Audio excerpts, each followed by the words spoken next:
નમસ્કાર મિત્રો ગુજરાતમાં વરસાદ ક્યારે અને ક્યાં વરસશે એ સવાલ ગુજરાતના ખેડૂતોને છે, સામાન્ય લોકોને છે. આપણે જાણવાનો પ્રયત્ન કરીએ કે આગાહી શું કહે છે, windy.com શું માહિતી ઉપલબ્ધ છે.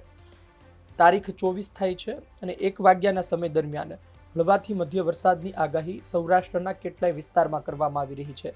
એ પછી તમે પોરબંદરથી આખો જે પટ્ટો છે, વેરાવળ, પછી કોડીનાર, રાજુલા, મહુવા, અલંગ, ભાવનગર સુધીનો ત્યાં હળવાથી મધ્ય વરસાદની આગાહી છે. જામનગર, મોરબી પાસે છે. કચ્છમાં થોડો વરસાદ વરસી શકે છે. ઉત્તર ગુજરાતમાં કોઈ મોટી આગાહી જોવા મળતી નથી અને દક્ષિણ ગુજરાતમાં વાપી પાસે થોડી આપણને સ્થિતિ જોવા મળી રહી છે.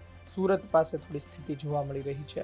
આપણે થોડા આગળ વધીએ, સમય કરીએ 4 વાગ્યાનો, તો 4 વાગ્યાના સમય દરમિયાન સૌરાષ્ટ્રનો જે કિનારાનો ભાગ હતો, દરિયાકાંઠાનો વિસ્તાર, તેનાથી થોડો અંદર વરસાદ પ્રવેશી શકે છે. અમરેલી પાસે, ધારી પાસે હળવોથી મધ્ય વરસાદ, કાલાવડ પાસે, બોટાદ પાસે, અહીં ભાવનગર, ધોલેરા, એટલે કે આજની તારીખે તમે જુઓ કે દરિયાઈ પટ્ટી છે ત્યાં હળવોથી મધ્ય વરસાદ રહી શકે છે. ભાવનગર આજુબાજુ ખાસ વરસાદ રહી શકે છે.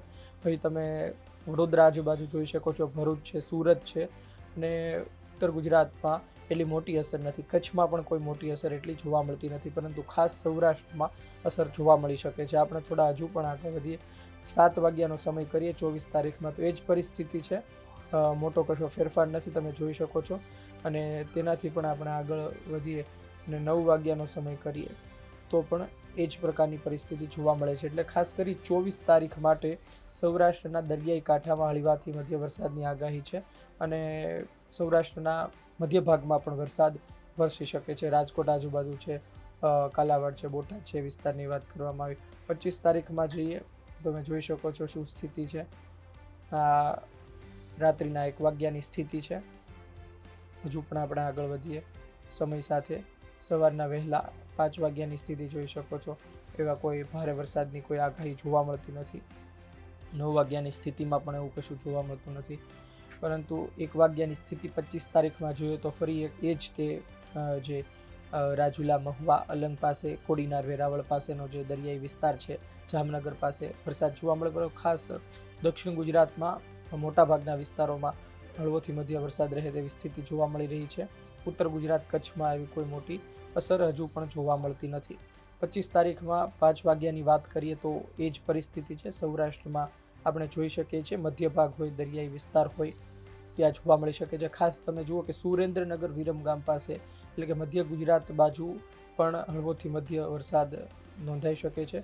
રાત્રિના 8ની વાત કરીએ તો પણ એ સ્થિતિ છે. દક્ષિણ ગુજરાતની વાત કરીએ ત્યાં પણ એટલી કોઈ મોટી અસર જોવા મળતી નથી. કચ્છ, ઉત્તર ગુજરાતમાં પણ છે એની સ્થિતિ. અને 26 તારીખે વહેલી સવારની વાત કરીએ તો સૌરાષ્ટ્ર પણ કોરું જોવા મળી રહ્યું છે. એટલે કે દરિયાઈ વિસ્તારમાં પણ હળવાથી મધ્ય વરસાદની કોઈ આગાહી નથી. ભારે વરસાદ તો દૂરની વાત રહી, હળવાથી મધ્ય વરસાદ પણ એ વરસી શકે એવી સ્થિતિ નથી. પરંતુ નવસારી, વલસાડ, વાપી આ વિસ્તારમાં અસર રહેશે. અને આપણે કચ્છમાં જોઈએ તો કચ્છમાં પણ કોઈ સ્થિતિ નથી જોવા મળતી. ઉત્તર ગુજરાતમાં પણ કોઈ સ્થિતિ જોવા મળતી નથી. આજ 26 તારીખમાં 11 વાગ્યાનો આપણે સમય જોઈએ, તેમાં પણ કશું મોટું જોવા મળતું નથી. નવસારી, વલસાડ અને વાપીનો વિસ્તાર જોવા મળી રહ્યો છે. એટલે કે આપણે 24, 25 અને 26 તારીખની વાત કરી. હજુ પણ અમે તમને દિવસે ને દિવસે અપડેટ આપતા રહીશું કે વરસાદની પરિસ્થિતિ શું છે, આગાહી શું છે. હાલ આ પ્રકારની સ્થિતિ છે. આપના વિસ્તારમાં વરસાદ છે કે નહીં, આપના ગામડામાં શું પરિસ્થિતિ છે, કોમેન્ટ બોક્સમાં જરૂરથી જણાવજો. આ વિડીયો અન્ય ખેડૂતો સુધી પહોંચાડજો જેમને ખબર હોવી જોઈએ કે આવનાર કલાકોમાં, દિવસોમાં ક્યાં વરસાદની આગાહી છે. ધન્યવાદ.